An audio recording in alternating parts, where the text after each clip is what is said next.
Quiero que busque conmigo ahí Juan capítulo 3, versículos 6 al 8. Juan capítulo 3, versículo 6 al 8. Vamos a leer entonces. Dice así la palabra del Señor: lo que es nacido de la carne, carne es, y lo que es nacido del Espíritu, Espíritu es. No te maravilles de que te dije, os es necesario nacer de nuevo. El viento sopla donde quiere y oyes su sonido, mas ni sabes de dónde viene ni a dónde va. Así es todo aquel que es nacido del Espíritu. Oramos al Señor. Señor, gracias porque hoy tengo la oportunidad de compartir de tu palabra. Te pido a ti, Espíritu Santo, que seas usando mi vida, Señor, para predicar de tu verdad, para poder hablar, Señor, con autoridad, con denuedo tu palabra, y que esta, Señor, sea para nosotros hoy, Jesús, alimento y comida a nuestro espíritu, a nuestro corazón. Que ella, Señor, sea guiándonos, dirigiéndonos en todo, corrigiendo nuestras vidas, consolándonos y también siempre trayendo esperanza. Que ella, Señor, sea hoy nuestro alimento y sustento. Úsame, Señor, para engrandecer tu nombre, en tu nombre, Jesús. Amén, amén y amén. Bien, yo quiero que me ayude a predicar hoy día, ¿sí? No quiero que esté ahí en silencio, no se me ponga tímido. Amén. Acompáñeme ahí, ¿sí? Para que juntos también podamos ir descubriendo lo que el Señor tiene para nosotros hoy. Puse como título a este mensaje: Buscando la voluntad de Dios. Dos historias comparadas. Ese es el título de esta predicación. Y lo primero que quiero comenzar a hacer es explicar un poquito lo que hemos leído. Este es un diálogo que tiene Jesús con un hombre llamado Nicodemo. Usted se pregunta, ¿quién será Nicodemo? Nicodemo era un hombre fariseo. Eso significa que pertenecía a una corriente de pensamiento teológico, diríamos hoy en día. Era un hombre conocido en Israel y era un maestro de la ley, era un maestro de la palabra, de la escritura. Y este hombre, dice la escritura, era principal entre los judíos, es decir, era un hombre destacado, reconocido. Y va de noche a ver a Jesús. Este es un encuentro que se da en la oscuridad, en la noche. Algunos creen que se da de noche porque este hombre, al ser conocido o reconocido, tenía temor de que dijeran que él estaba en compañía de Jesús, de este maestro, de este hombre que estaba comenzando a levantarse en medio del pueblo de Israel. Entonces este encuentro se da de noche. Y la intención de Nicodemo es ir a descubrir quién es Jesús. ¿Será un maestro? ¿Será un profeta? ¿Será el Mesías que ha venido? Porque Nicodemo estaba cautivado no solo por las enseñanzas de Jesús, sino por los milagros que el Señor podía hacer. Las maravillas que acompañaban el ministerio de Cristo era lo que había fascinado a Nicodemo. Y por eso va a conversar con Jesús. Y lo cierto es que el Señor empieza a conversar con Nicodemo y empieza a explicarle los misterios espirituales. Y este hombre, que era un hombre instruido en la palabra del Señor, no entiende lo que el Señor le está explicando. Y frente a todo lo que el Señor expone, él hace una argumentación muy humana, muy natural. El Señor le comienza a hablar de que es necesario nacer de nuevo, nacer de arriba, nacer de lo espiritual, nacer por obra y gracia del Espíritu Santo. Y este varón lo lleva al terreno de lo natural, respondiéndole al Señor: ¿cómo es posible que un hombre vuelva a nacer? ¿Acaso tiene que volver a entrar en el vientre de su madre para volver a nacer? Este hombre, que era un hombre entendido en la Escritura, no entendía las cosas espirituales. Estaban vedadas, cegado a su vista lo espiritual. No entendía lo que Cristo le estaba hablando. Por eso el Señor usa esta frase: Lo que es nacido de la carne, carne es. Y lo que es nacido del Espíritu, Espíritu es. Por eso para nosotros las cosas espirituales tienen un valor tan grande. Y es difícil transmitírselas, explicárselas a alguien que no se ha encontrado con el Señor. ¿Cómo podemos transmitir nuestra fe a otro que aún no ha tenido un encuentro con Cristo? Difícilmente podemos explicarle lo que es para nosotros el orar al Señor o el buscar la voluntad de Dios. Hoy en día buscamos, tristemente, de pronto los creyentes, la felicidad. No sé si usted ha visto una película, lleva ese título, En búsqueda de la felicidad, de Will Smith. Es un hombre que está afanado por encontrar un sustento a su vida y toda su vida gira en torno a aquello, a conseguir el empleo que le dé lo necesario para sostener a su familia y eso traiga la felicidad plena a su vida. El creyente no busca la felicidad, porque la felicidad es algo temporal y es algo que está sujeto a cosas temporales, circunstanciales. Nosotros buscamos hacer la voluntad de Dios y haciendo la voluntad de Dios alcanzaremos plenitud de vida y en eso alcanzaremos el gozo del Señor, porque el gozo del Señor es la fortaleza en la vida del creyente. Son conceptos totalmente distintos. Porque la felicidad se basa en lo temporal. Y cuando algo sucede en nuestra salud, en nuestro trabajo, y si nuestra felicidad está puesta en aquello, entonces viene la tristeza y la amargura se apodera de nuestras vidas. Cuando nosotros estamos buscando hacer la voluntad del Señor y nuestro gozo está puesto en Cristo, nadie nos puede robar ese gozo. Porque nuestra salvación y nuestra esperanza está en Cristo. Y nada nos puede sacar ni separar del amor de Dios. Ni angustia, ni tribulación. Nada nos puede separar del amor del Señor.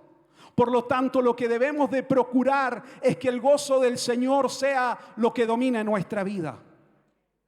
Pero para aquello lo que debemos de perseguir es la voluntad de Dios para nosotros. Y la voluntad de Dios se busca a través de lo espiritual. No podemos buscar la voluntad de Dios a través de obras o de acciones humanas, a través de la carne. Esta verdad, que lo que es nacido de la carne, carne es, y lo que es nacido del Espíritu, Espíritu es una maravillosa verdad, pero también es un desafío constante para el creyente, que debemos estar siempre buscando alinearnos con la voluntad de Dios para nuestras vidas. Porque o si no nos desviaremos y al desviarnos caeremos, ¿sí?, de lo que el Señor tiene preparado para nosotros. Existen muchas historias bíblicas que pueden enseñar esta verdad. Pero yo quiero basarme, ¿sí?, en la historia de dos varones, de Ismael y de Isaac. Y ellos tuvieron dos inicios totalmente diferentes. Yo quiero leer ahí Gálatas, no sé si me ayuda ahí con la pantalla. Si está atrás mío, no, ahí sí. Porque está escrito, dice, que Abraham tuvo dos hijos, uno de la esclava y el otro de la libre. Amén. Pero el de la esclava nació según la carne. Mas el de la libre, dice, nació por la promesa. Abraham tuvo dos hijos, y eso no está en discusión, que Isaac e Ismael fueron hijos de Abraham. Pero uno solo de ellos heredó la promesa del Señor. Uno solo de ellos recibió la bendición de Dios. Fueron criados por el mismo padre, se criaron en el mismo campamento. Tuvieron un mismo padre, un mismo desarrollo en sus vidas. Uno fue engrandecido ante los ojos de los hombres, pero el otro fue grande ante los ojos de Dios. Porque lo espiritual no se puede engendrar por fuerzas humanas. ¿Por qué Isaac era el heredero de lo espiritual? porque no nació por voluntad de hombre. Nació cuando Sara ya no podía procrear y cuando Abraham ya era viejo y de edad avanzada y ya no tenía las fuerzas tampoco para procrear. Su cuerpo, dice la Escritura, ya estaba como muerto. Por eso Isaac es el heredero de la promesa espiritual de Dios, porque no nació por voluntad de hombre, sino por una obra sobrenatural de Dios. Ese es el nacimiento. Y el nacimiento entonces da un origen totalmente distinto. Lo mismo se da con Esaú y Jacob. Ambos nacieron de la misma madre, pero buscaron cosas totalmente distintas.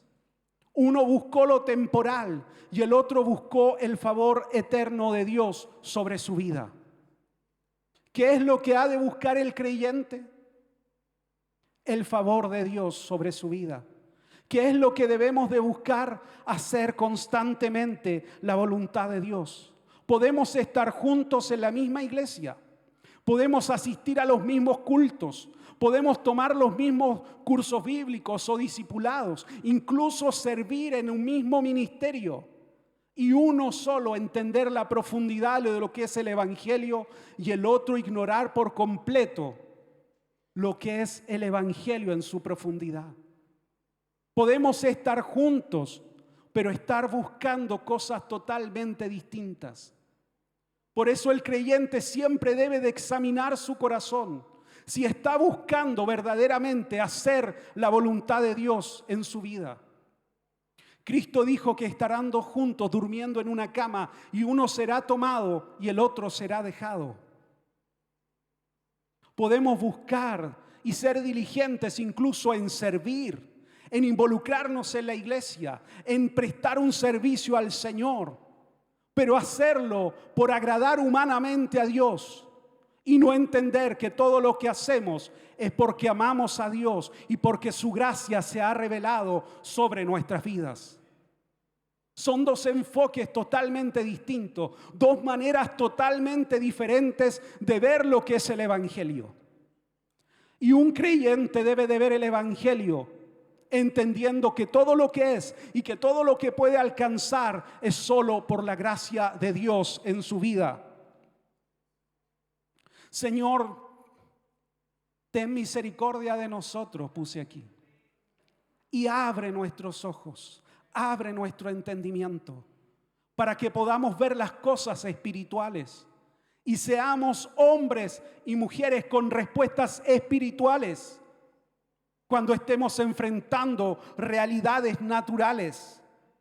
Las cosas espirituales para el hombre natural no las puede percibir. Les son locura, dijo el apóstol Pablo, porque se disciernen espiritualmente. Por eso cuando hablamos de buscar la voluntad de Dios, cuando hablamos de congregarnos, cuando hablamos de honrar a Dios en todo lo que hacemos, cuando hablamos de venir a la iglesia, cuando hablamos de ofrendar nuestra vida al Señor, para aquel que no ha encontrado a Cristo, le son totalmente una locura. De ahí que tenemos que tener cuidado con quién nos asociamos, con quién hacemos alianzas. Porque con quien hacemos alianzas puede desviarnos de la voluntad de Dios. ¿Cómo yo le explico a alguien que hago mi socio en algún emprendimiento, que estoy buscando la perfecta voluntad de Dios, que Dios me revele cómo debo de hacer un negocio, si no entiende lo espiritual? Me tomará por loco. ¿Está aquí conmigo? Que está en silencio. Cuidado con quién me junto, con quién hago alianzas. Porque tengo armas espirituales que me ha dado el Señor. ¿Cómo puedo transmitir esto? Indudablemente el nacimiento de ambos marcó una profunda diferencia. Y así ha sido en la vida de cada uno de nosotros. Cada uno de nosotros tenemos una marca en nuestra vida y fue el día que nos encontramos con Cristo. Hubo un cambio rotundo en nosotros, no solo en las formas, en el corazón. Y eso es lo que Nicodemo, este hombre que debía de conocer lo espiritual, no lograba entender. Que Cristo vino a traer un reino espiritual y le daría al hombre un nuevo nacimiento espiritual. No lo entendía. Como así muchos de nosotros que nos encontramos con el Señor, nuestro entorno no logró entender lo que estaba sucediendo con nosotros. ¿Cuántos no fueron enjuiciados porque se convirtieron a Cristo? ¿Cuánta gente no fue dejada de lado por sus amigos, por su familia, porque se encontró con el Señor? ¿Hay alguien aquí que vivió aquello? No entendían. Es que ahora se cree evangélico. Es que ahora se cree canuto. Dice que ya no hace lo que hacía antes, pero yo lo conozco. No puede entenderlo. No pueden entender que el Señor ha cautivado nuestra vida, que Él ha venido a ser el todo de nuestra existencia, que Él es el deleite de nuestro corazón y que buscamos honrarlo a Él y hacer su perfecta voluntad en nuestras vidas.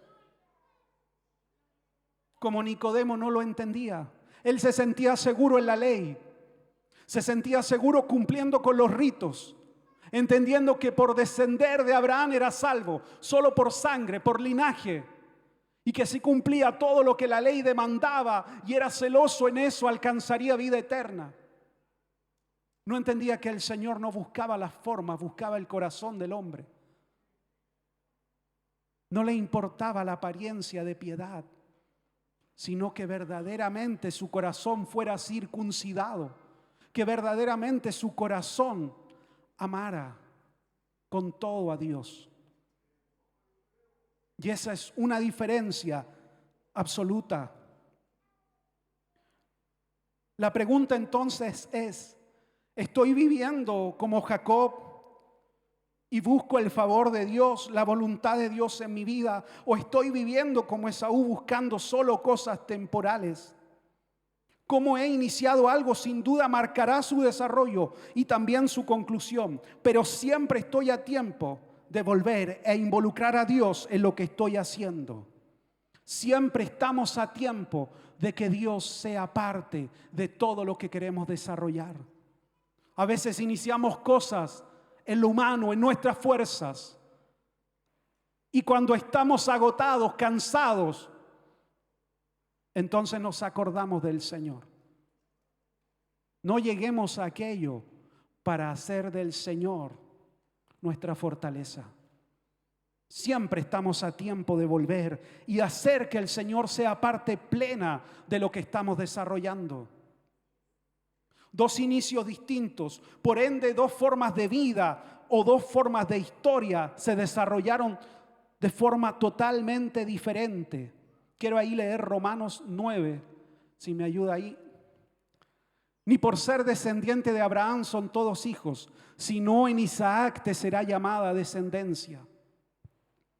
Esto es, no los que son hijos según la carne son los hijos de Dios, sino los que han sido hijos según la promesa son contados como descendientes.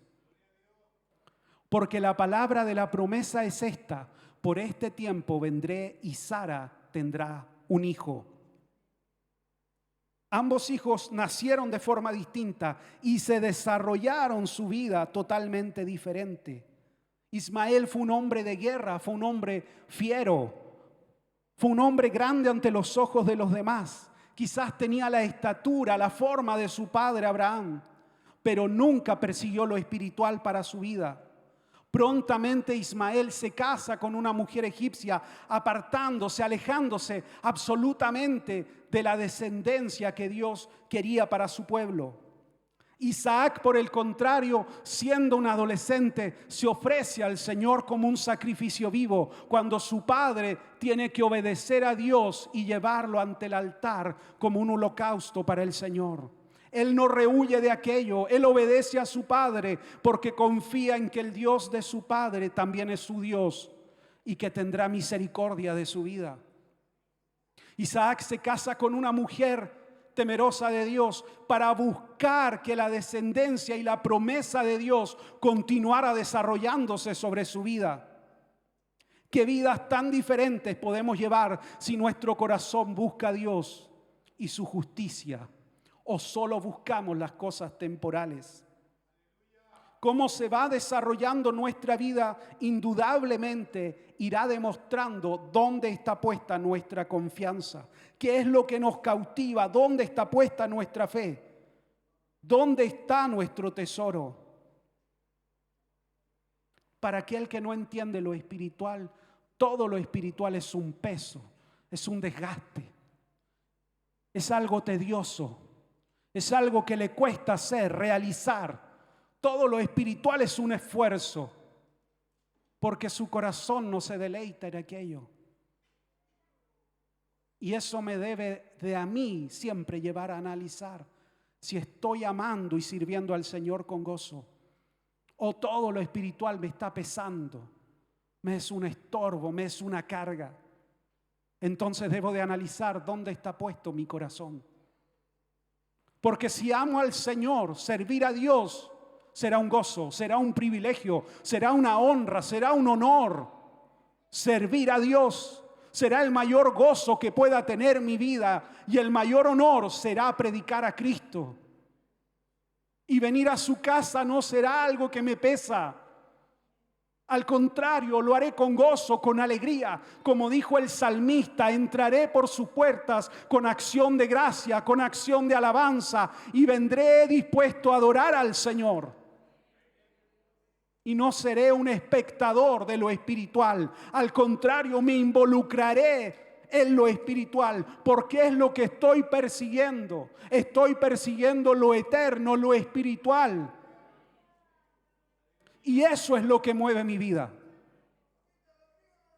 Y eso es lo que debo de analizar constantemente. ¿Cuánta gente no se va de la iglesia porque deja de servir en algún lugar? ¿Cuánta gente no deja de estar en medio nuestro porque el lugar donde estaba sirviendo lo ocupó otro? Eso solo demuestra que no servía por amor a Dios, sino por el lugar donde estaba ubicado. Que su amor no estaba totalmente en el Señor. Si Dios es el todo de mi vida, Él es el dueño de mi vida y de lo que yo desarrollo para Él.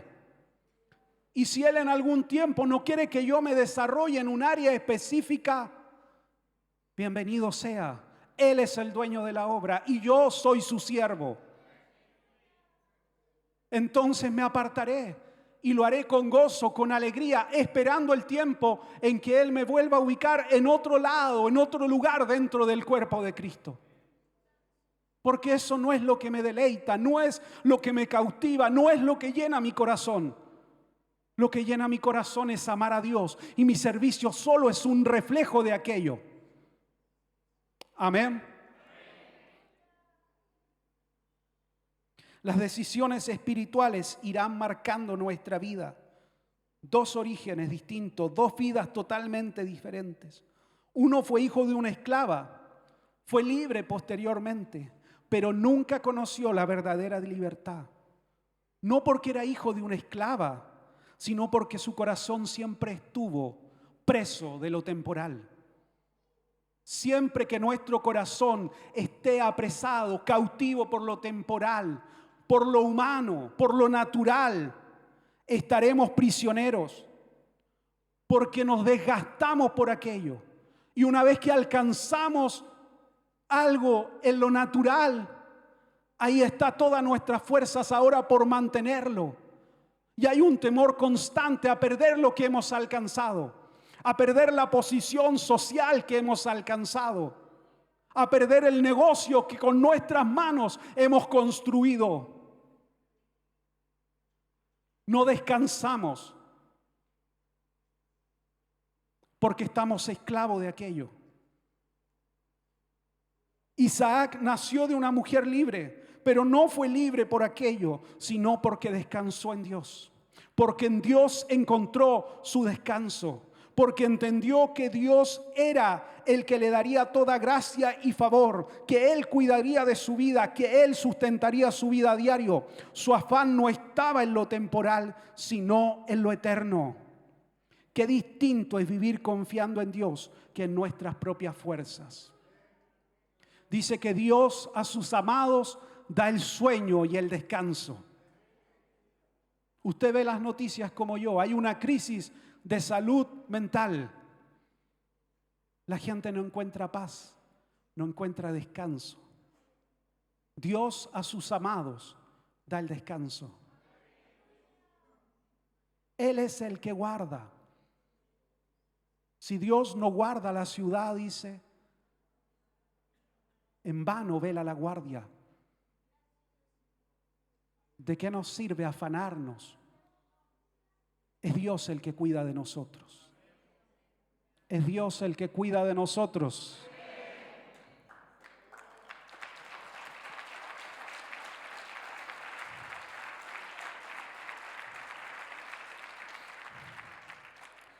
Tuvieron dos orígenes distintos, dos vidas distintas y dos esperanzas totalmente diferentes. Quiero ahí leer Génesis 17:20. Y en cuanto a Ismael, también te he oído, le dice el Señor a Abraham. He aquí le bendeciré y le haré fructificar y multiplicar mucho en gran manera. 12 príncipes engendrará y haré de él una gran nación. Diferentes orígenes, diferentes vidas. Ambos desearon cosas totalmente distintas y tenían su esperanza puestas en cosas totalmente diferentes. Uno aspiraría a tener grandeza entre los hombres, otro aspiró a una grandeza superior, espiritual, y su historia es contada hasta el día de hoy. Uno fue el padre de una nación guerrera, el otro fue un padre o patriarca de una nación espiritual, a la cual pertenecemos todos nosotros que hemos creído en Cristo Jesús.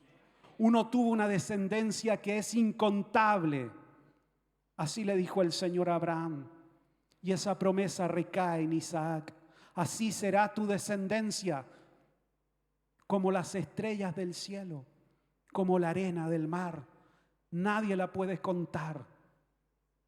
Uno buscó solo esta gloria humana y en eso basó su esperanza.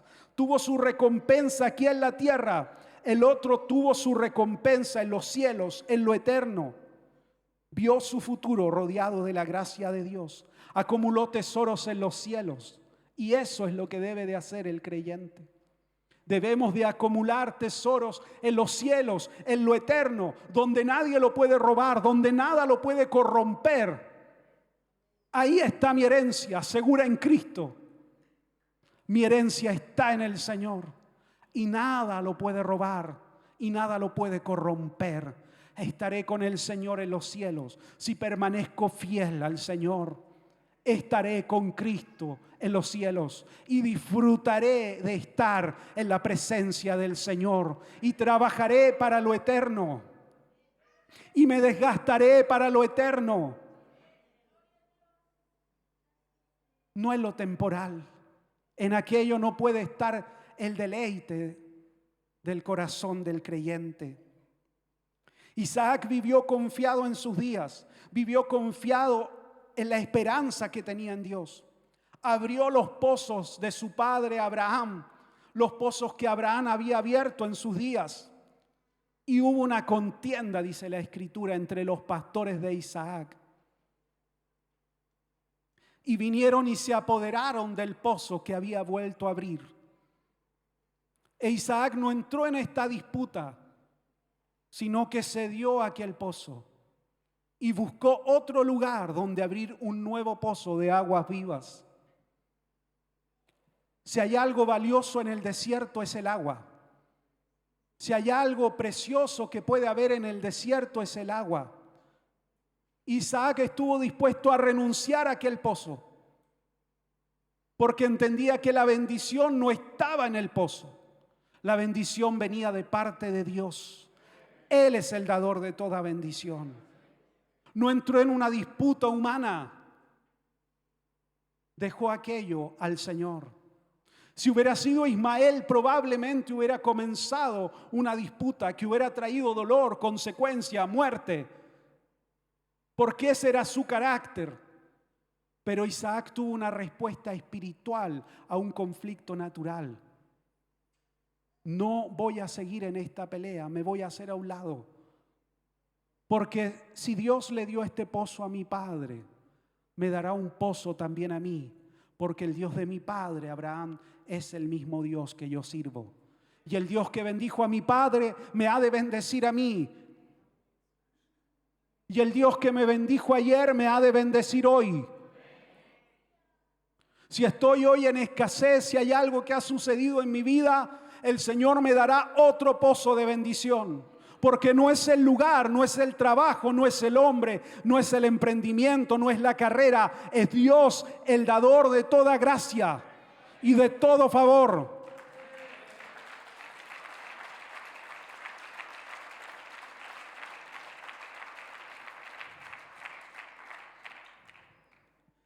La esperanza de Isaac, presente y futura, estaba puesta en Dios. Isaac era un hombre nacido del Espíritu y enfrentaba sus conflictos por medio de armas espirituales. Y eso no podemos olvidarlo. Lo que es de la carne, carne es. Y lo que es del Espíritu, Espíritu es. Si entramos en conflictos, tenemos armas espirituales. Y es aquello lo que usa el hombre que es espiritual. Eso no significa no ser diligente en lo que el Señor nos manda hacer. No significa no prepararnos. No ser un hombre que se prepara, que estudia, que es diligente en su trabajo. No, porque yo confío en el Señor, entonces no me preparo, no estudio. No soy un hombre responsable. No, no significa aquello. Yo hago todo lo que esté a mi alcance humanamente hacer. Lo sobrenatural depende de Dios.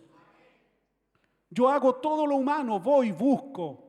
Si estoy sin trabajo, voy, busco un trabajo, dejo los pies en la calle hasta encontrar.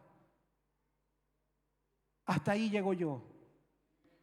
Dios es el que abre puertas. Esa es mi parte.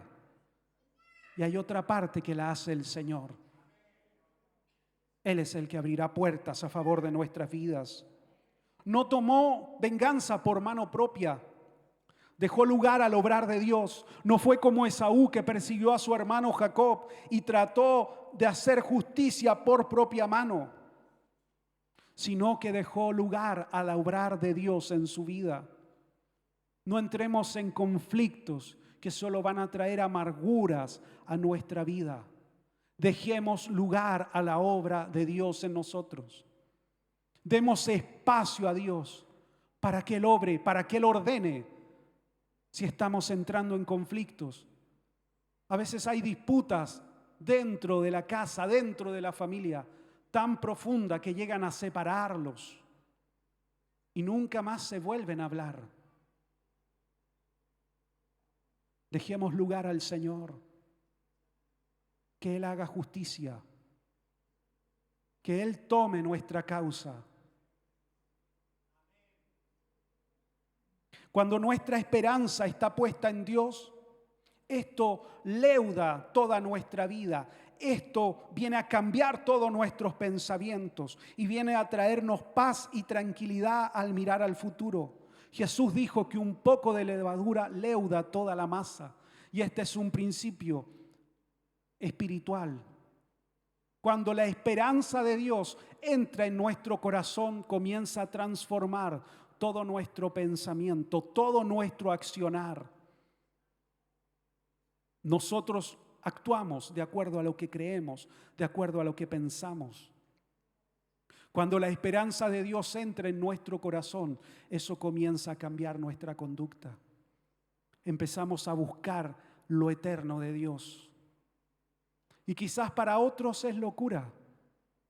Y quizás para otros dentro de la misma iglesia puede ser locura nuestra fe. Pero es que nuestra esperanza está puesta en Dios. En Él he puesto mi confianza. En Él me he refugiado y Él defenderá mi causa. Porque mi fe está puesta solo en el Señor. No podemos depositar nuestras esperanzas en aquel negocio que estoy por comenzar, en la carrera que estudié o que estoy por terminar, en aquel amigo que moverá mi currículum, que me abrirá un trabajo, o en la capacidad que tengo de emprender algo. No, debo de poner mi fe en Jesús, mi confianza en Dios.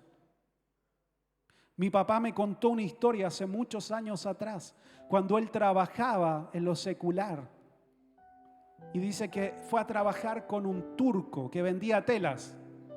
Y dice que el turco arrendó un galpón más grande que esto. Y llenó de telas, dice. Y ellos lo veían a él, que se caminaba por en medio del lugar. Y decía, esto se va a llenar de clientes y cuando vengan ustedes tienen que ser rápidos para atender, para cortar, para despachar. Y ellos lo miraban y decían, está loco este hombre. ¿De dónde va a venir gente a comprar? Y dice que pasó el tiempo y el lugar se llenó. Y tal cual como él lo dijo, comenzó a suceder. Él tenía una visión y se cumplió. Tenía una intención y lo vio realizado. Pero cuando vino la crisis económica de los años 80, perdió todo aquel negocio. Y quedó sin ninguna esperanza.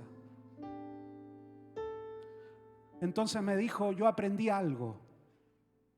Uno puede tener fe en distintas cosas, en sus habilidades, en sus capacidades. Pero cuando viene la crisis, como la fe estaba puesta en algo que no era sólido, como Dios, queda ese hombre desprovisto y desnudo. Si nuestra fe está puesta en el Señor, no estamos desnudos ni desprovistos cuando venga el día malo, sino que estamos bajo la sombra del Omnipotente. Estamos bajo las alas de Dios y en Él estamos seguros. Por lo tanto me dijo, cuando yo arrendé este lugar, lo hacía igual que Él. Este lugar se va a llenar, decía. Y éramos poquitos, dice. Quedábamos nadando. Y la gente me miraba y me decía, está loco el pastor. Pero no era porque yo confiaba en mi capacidad humana de predicar o de compartir una palabra, sino que confiaba en la promesa que Dios me había hecho, que Él me había dado una iglesia en pleno centro de Santiago y que esta iglesia sería grande y reconocida a nivel nacional. Yo confiaba en la palabra que Dios me había dado y en esa promesa estaba mi esperanza, porque esta obra no es mía, es del Señor. Y nunca me olvido cuando vienen pastores a preguntarle y le dicen, ¿cómo lo hizo? ¿Cómo levantó esto? Y él siempre responde lo mismo. No sé, no fue una idea mía, fue una idea del Señor. Cuando la gente nos pregunte, ¿cómo lo hiciste? ¿Cómo fue posible? Yo no lo sé, fue la gracia de Dios en mí. Yo me preparé, yo me dispuse, me entregué al Señor y Él hizo el resto.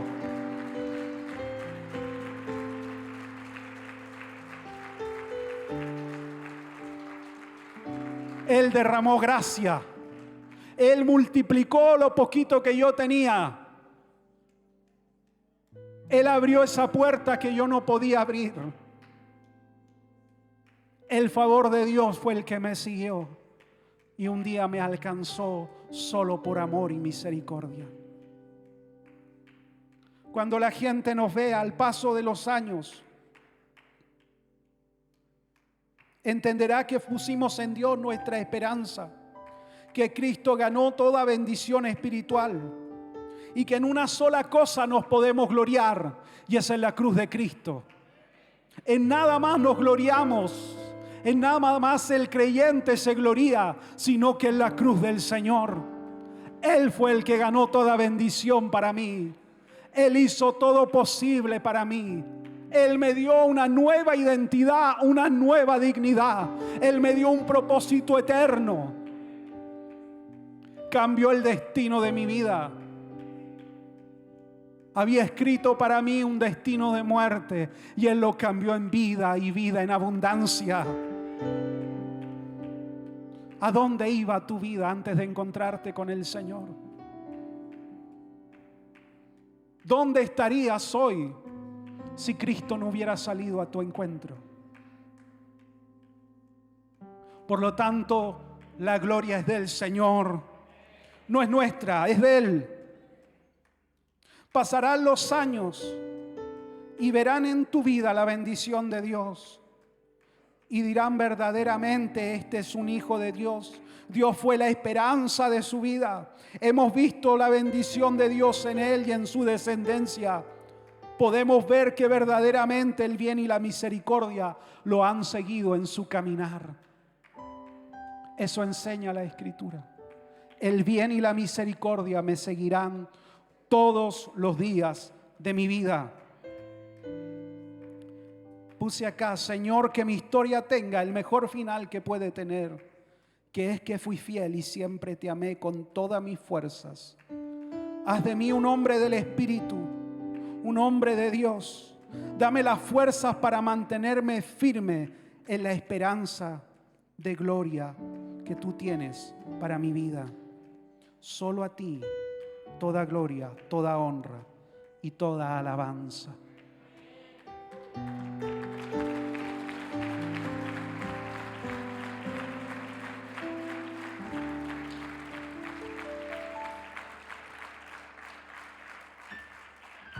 O somos hombres del Espíritu, o somos hombres que nos movemos en lo natural. O somos creyentes llenos del Espíritu Santo, o solo estamos llenos de nuestro propio ego y vanidad. Y yo quiero estar lleno del Señor para que el favor de Dios sea lo que mueva mi vida.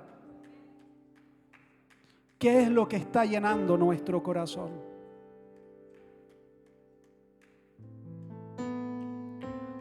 Póngase de pie.